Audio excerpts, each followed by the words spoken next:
Hello students, good morning. आज हम microbiology सूक्ष्म जीव विज्ञान के क्षेत्र में जो डेवलपमेंट हुए हैं, जिनके के कारण आज हम इस रूप में सूक्ष्म जीव विज्ञान को इतनी प्रोग्रेस जो हम देखते हैं उसकी देखते हैं, वो किस तरह से धीरे धीरे आगे बढ़ती गई, आगे बढ़ते हुए इस रूप में हमें दिखाई देती है, उसके बारे में अध्ययन करेंगे। तो सबसे पहले हम सब जानते हैं कि कोशिकाओं की खोज किसने की थी। किसने देखा था सबसे पहले कोशिका को? तो आप सबको पता होगा कि रॉबर्ट हुक नामक वैज्ञानिक जो थे, उन्होंने मधुमक्खी के छत्ते के समान जब उन्होंने कॉर्क का एक सेक्शन काटकर माइक्रोस्कोप में देखा था, तो उन्हें मधुमक्खी के छत्ते के समान कोष्ठक दिखाई दिए थे। इन कोष्ठकों को ही उन्होंने सेल्यूला नाम दिया था। तो ये घटना बहुत पुरानी है, 1665 की ये घटना है। इसके पश्चात मैलपीजी का नाम शायद आपने इतना कॉमनली नहीं सुना होगा। इन्होंने वृक्क, मस्तिष्क, स्प्लीन आदि की कोशिकाओं का अध्ययन किया। अब मैं जो नाम ले रही हूँ आपके सामने, और तीसरा नाम मैंने यहाँ पे लिखा है जो कि आपको स्क्रीन पे दिखाई दे रहा है, वो नाम है ल्यूवेनहुक, एंटोन वॉन ल्यूवेनहॉक। इन्होंने 1632 से 1723 के मध्य बहुत ही महत्वपूर्ण कार्य माइक्रोबायोलॉजी के फील्ड में किए। इनके कारण इनको फादर ऑफ माइक्रोबायोलॉजी के नाम से भी कई बार बोला जाता है। और एंटोन वॉन ल्यूवेनहिक जो थे, वो हॉलैंड के रहने वाले थे और एक व्यापारी थे।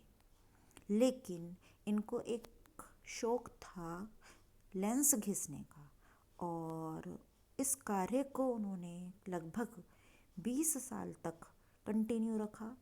और उनके इस जो शौक था, या इनको जो ये एक आदत थी लेंस घिसने की, ये जो है जो इन्होंने जारी रखी, इस कार्य का अंजाम इनको बहुत अच्छा मिला।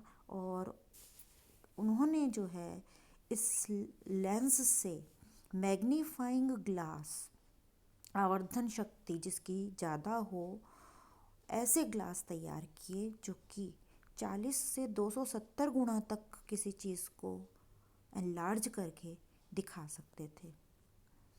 तो ये कार्य जब हुआ तो उसके पश्चात जो है सूक्ष्मदर्शी जो कि आज हम देखते हैं, उनका भी उद्भव हुआ।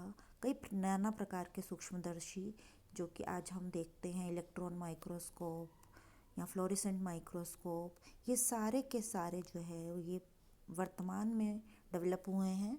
सर्वप्रथम जो जीव देखे गए थे वो एंटोन वॉन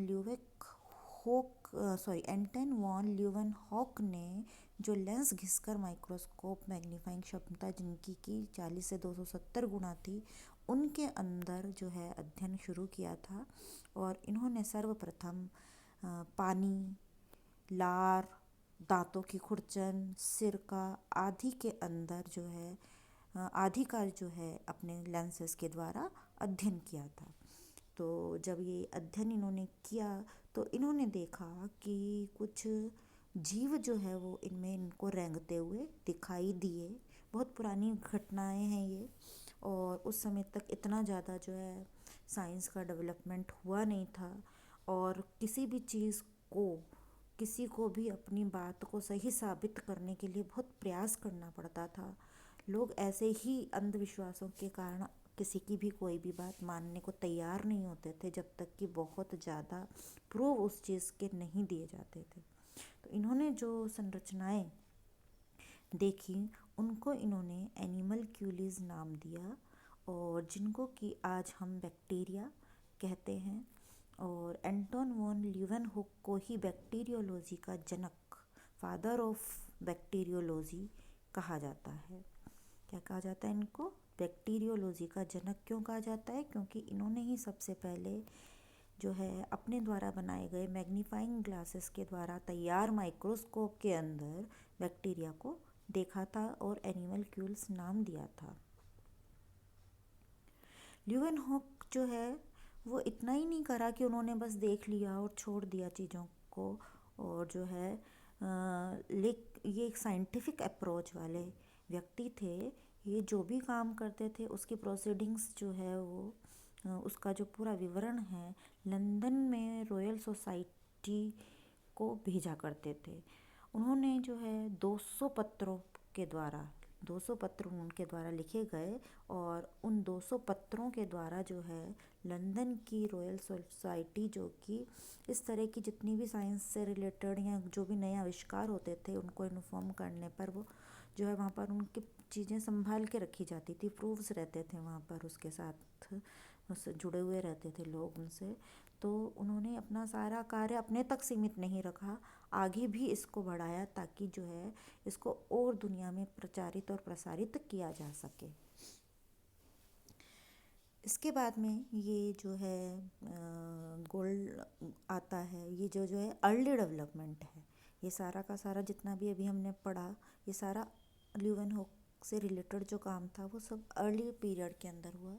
उसके बाद में माइक्रोबायोलॉजी का ट्रांजिशन पीरियड स्टार्ट हुआ। ट्रांजिशन पीरियड जो था उसके अंदर आपने अरिस्टोटल या अरस्तु का नाम सुना होगा। ये जो अरस्तु थे या जो ये अरिस्टोटल थे, ये जो है इन्होंने थ्योरी ऑफ स्पॉन्टेनियस जनरेशन प्रस्तुत की। स्वतः जनन का सिद्धांत आप सबने पढ़ा होगा पहले भी कई बार। स्वतः जनन का सिद्धांत क्या होता है? आप में से कई लोगों को पता है कि अरस्तु ने जो है स्वतः जनन का सिद्धांत दिया था। वो ये कहते थे कि कोई भी जीव जो है वो वातावरण में स्वतः ही उत्पन्न होता है, उसके लिए कोई प्री लिविंग थिंग की या प्रिकर्सर की आवश्यकता नहीं होती है। और अरस्तु ने जो ये अपना विचारधारा दी थी स्पॉन्टेनियस जनरेशन की, स्वतः जनन की, इसको जो है आगे भी कुछ वैज्ञानिकों जैसे वॉन हेलमोंट, नीदम, इनके द्वारा इनको जो है सपोर्ट किया गया कि हाँ ऐसा ही होता है, जीव अपने आप ही उत्पन्न होते हैं, कोई भी उससे कोई चीज़ दूसरी जुड़ी हुई नहीं है। इसके बाद में 1665 में फ्रांसिस्को रेडी आए, और ये एक इटालियन फिजिशियन थे। रेडी कौन थे? एक फिजिशियन थे, और इन्होंने जो है सर्वप्रथम स्पॉन्टेनियस जनरेशन थ्योरी, स्वतः जनन का जो सिद्धांत है उसको अपोज किया, उसका विरोध किया कि नहीं, ऐसा नहीं होता है कि जीव स्वतः उत्पन्न होते हैं, जीव स्वतः उत्पन्न नहीं हो सकते। ये इन्होंने जो है अपोज स्टार्टिंग करी। इन्होंने जो है जो अंधविश्वास के कारण जो है बीमारियां होती हैं या जीव उत्पन्न होते हैं स्वतः ही वातावरण में, जो है इनऑर्गेनिक पदार्थों के द्वारा ही, इन सबको इसने जो है अपोज किया। इसके बाद में स्पेलेंजीनी आए। नीधम के विचारों को उन्होंने रद्द किया। नीधम ने क्या किया था? इन्होंने एक मांस का टुकड़ा लिया था। कैसे सपोर्ट किया था नीधम मैंने कहा कि इन्होंने अरस्तु को सपोर्ट किया था। नीधम ने क्या किया था कि एक मांस का टुकड़ा लिया और उसे गर्म करके एक कांच की बोतल में रख दिया और उसे बंद कर दिया। और फिर उसके बाद में उन्होंने देखा कि वो जो कांच की बोतल के अंदर जो मांस का टुकड़ा रखा था उसके ऊपर जो है छोटे छोटे जीव उत्पन्न हो गए और जो उसको सड़ा रहे हैं। तो इसलिए उन्होंने कहा कि ये जीव जो है स्वतः ही उत्पन्न होते हैं, और स्पॉन्टेनियस जनरेशन को इन्होंने फेवर किया। लेकिन स्पेलेंजीनी जो थे, इन्होंने निधम के विचारों को रद्द किया। निधम के विचारों को रद्द करने के लिए उन्होंने उस प्रयोग को फिर से दोहराया। अब की बार उन्होंने एक परिवर्तन और किया इस प्रयोग में कि मांस के टुकड़े को तो गर्म किया ही, प्लस जिस कांच की शीशी में या परखनली में उसको डालकर बंद किया था उसको भी उन्होंने गर्म करके लिया था काम में, और फिर उसको बंद कर दिया उसके अंदर। तो उन्होंने देखा कि कई लंबे समय तक वो मांस का टुकड़ा उसमें ख़राब नहीं होता है। तो इस घटना के बाद उन्होंने कहा कि नहीं, ऐसा नहीं होता है कि जीव स्वतः उत्पन्न होते हैं। क्योंकि पहले वाले केस के अंदर जो है नीधम ने क्या किया था कि परख नली को गर्म नहीं किया था, इसलिए उसके अंदर जीव रह गए थे। जबकि स्प्लेनिनज़िनी ने क्या किया था, स्प्लेनिनज़िनी ने ट्यूब को भी गर्म किया, मांस को भी गर्म किया, तो दोनों के ही जो स्पोर्स थे वो नष्ट हो गए थे, जीव नष्ट हो गए थे। इसलिए इनका जो मांस का टुकड़ा था वो लंबे समय तक सुरक्षित रहा था। इस आधार पर इन्होंने जो है नीदम के विचारों को रद्द किया था। तो इस तरह से समय समय पर साइंटिफिक प्रूफ्स जो हैं वो अलग अलग वैज्ञानिकों के द्वारा प्रस्तुत किए गए, और स्पॉन्टेनियस जनरेशन थ्योरी जो लंबे समय तक चली, अंधविश्वास पर टिकी हुई थ्योरी थी, लंबे समय तक चलती रही, उसका विरोध हुआ। और उसके पश्चात जो है गोल्डन पीरियड, ट्रांजिशन पीरियड के पश्चात माइक्रोबायोलॉजी का गोल्डन पीरियड स्टार्ट हुआ। किसका स्टार्ट हुआ? गोल्डन पीरियड की स्टार्टिंग हुई। गोल्डन पीरियड के अंदर जो है, जो नाम आपको बता रही हूँ वो हैं एडवर्ड जेनर और लुईस पाश्चर। तो आज जो है हम इनके बारे में ही पढ़ पाएंगे। एडवर्ड जेनर, इन्होंने जो है ये सबसे पहले बताया कि जो स्मॉल पॉक्स डिजीज़ होती है वो उन लोगों में नहीं होती है जो गायों में काउपॉक्स डिजीज़ होती है, उनके साथ में, उन गायों के साथ में रहते हैं जो लोग, उनको स्मॉल पॉक्स डिजीज़ नहीं होती है। ये उन्होंने ऑब्ज़र्व किया। तो उन्होंने जो है इस ऑब्ज़र्वेशन के आधार पर जो काउपॉक्स के जीव थे, जो कि गायों में एक डिज़ीज़ होती है स्मॉल पॉक्स से मिलती जुलती, काउपॉक्स डिज़ीज़ कहते हैं उसको। तो वो जो ग्वाले थे जो कि गायों के पास रहते थे और गायों का जो दूध का काम करते थे, जिन गायों को काउपॉक्स होता है उनके इर्द गिर्द अगर वो रहते थे तो उनको जो है स्मॉल पॉक्स नहीं होता है, ये उन्होंने ऑब्ज़र्व किया। फिर उन्होंने क्या किया कि इस काउपॉक्स के जो जीव थे उनको किसी हेल्दी मनुष्य के अंदर जो है इंड्यूस करवाया, उसके अंदर प्रवेश करवाया टीके के रूप में। तो जो है उसके अंदर भी स्मॉल पॉक्स नहीं होता था। तो उन्होंने बताया कि ये जो जीव हैं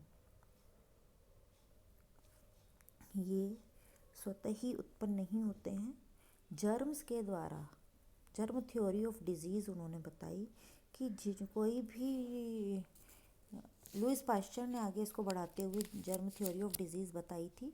तो इन्होंने जो है एडवर्ड जेनर, इन्होंने जो है पाया कि डेयरी में काम करने वाले, गायों के संपर्क में रहने वाले तथा उसमें काउपॉक्स हो जाती है। उन्होंने खोजा कि कोई भी मनुष्य प्रयोग के समय यदि काउपॉक्स के रोगाणुओं से संक्रमित होता है तो वह इस बीमारी के प्रति इम्यून हो जाता है।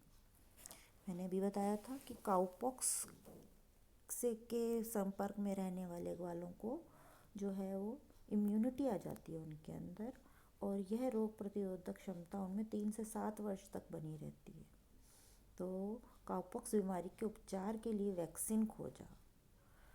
तो ब्रिटिश वैज्ञानिक तथा डॉक्टरों ने था, क्योंकि ये जो जेनर था ये एक डॉक्टर था, इसलिए उन्होंने अपने अनुभव के आधार पर जो है फिर काउपॉक्स के लिए वैक्सीन की खोज की कि अगर इसका टीका तैयार करके इसके जीवों को किसी दूसरे के गाय के अंदर जो कि हेल्दी है उसके अंदर प्रवेश करा देते हैं तो भी उसको जो है वो काउपॉक्स नहीं होगा, क्योंकि उसके अंदर जैसे ही ये माइक्रो ऑर्गेनिजम्स प्रवेश करेंगे वो एंटीबॉडीज़ बनाएंगे, और वो एंटीबॉडीज़ जब दूसरा वायरस बाहर से उसके अंदर आएगा या दूसरा जीव उसके संक्रमित करेगा तब जो है वो उसको लड़ लेंगे और उससे सुरक्षित हो जाएंगे।